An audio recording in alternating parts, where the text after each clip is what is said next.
So my journey began in biology at this all-white school with no one who thought like me, but I was all right with that. Because, see, I've always walked with the world on my back. Besides, I was not born to be no follower. See, I'm a descendant from a long line of conquerors, but that the point is beside. See, I came here tonight to break down my theory on this genocide. So I'm in class with my hand held high because I got this question that's eating me up inside. So teacher, please help me to overstand this concept of pigmentation and the world's first man. But see, instead of helping me, he made it clear to me that I still wasn't free to ask the questions relevant to finding my ancestry, but don't think that stopped me from wanting to know. Because after that is when my mental actually began to grow. But I came across some stuff one day that made me stop what I was doing just to pray. See, this cat who went by the name of Lynch, he found a way to control us without using whips. What he developed was a time bomb created to self-destruct. And when it's time to erupt, the major casualty will be the African mentality. Now, the last poets warned us to pay attention to our evolution. Instead, they referred to it as a revolution. When the revolution comes, and the revolution comes. But see, let me slow down, because I'm starting to hear the beat of African drums. Now, I hope y'all understand that slavery was the first empire of its kind.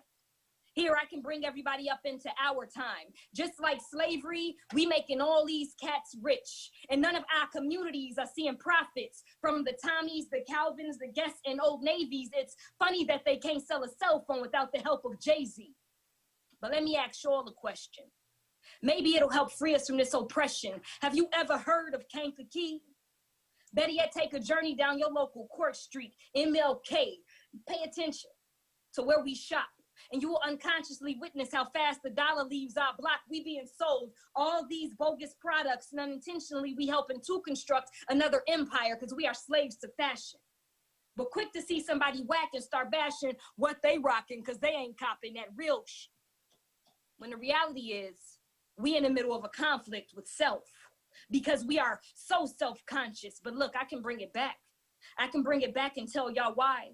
Why sometimes you look in the mirror and want to cry, why you lack self-love and indulge in self-hatred. We were created in the image of God.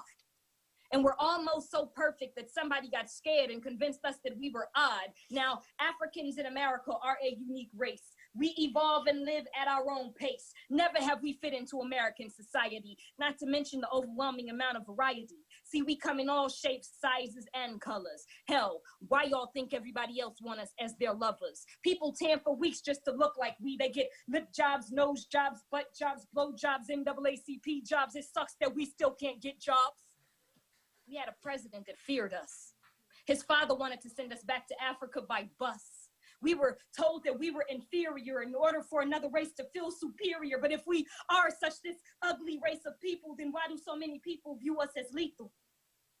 And if you pay attention to some of these traps that our brothers fall victim to because of the way they wear their baseball caps, 2 tickets will get your driving privileges seized. And don't bother asking for any help with any of your needs. Everybody knows you can't feed a baby air, and it's not that easy to walk everywhere. So when you get in your car and you're ready to drive to work and the police pulls you over and put your face in the dirt, the price to pay for driving without your L's is jail. But see, hold on.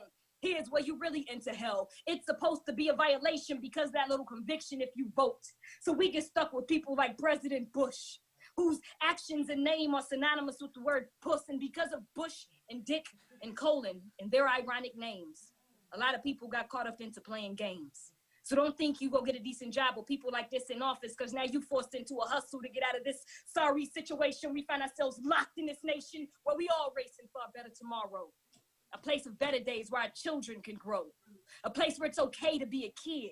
A place to grow up like our parents did, where penny candy and Chico sticks are easy to find and grown men aren't interested in little girls behind. Where if any grown person heard you cussing, it was your head they'd be busting. A place where you didn't have to hide from the massive destruction of the world outside. Where if somebody looked at you funny, you can let it ride. But see, if you ain't searching for this place, why hell you just committing suicide? Because you sitting down waiting for the genocide.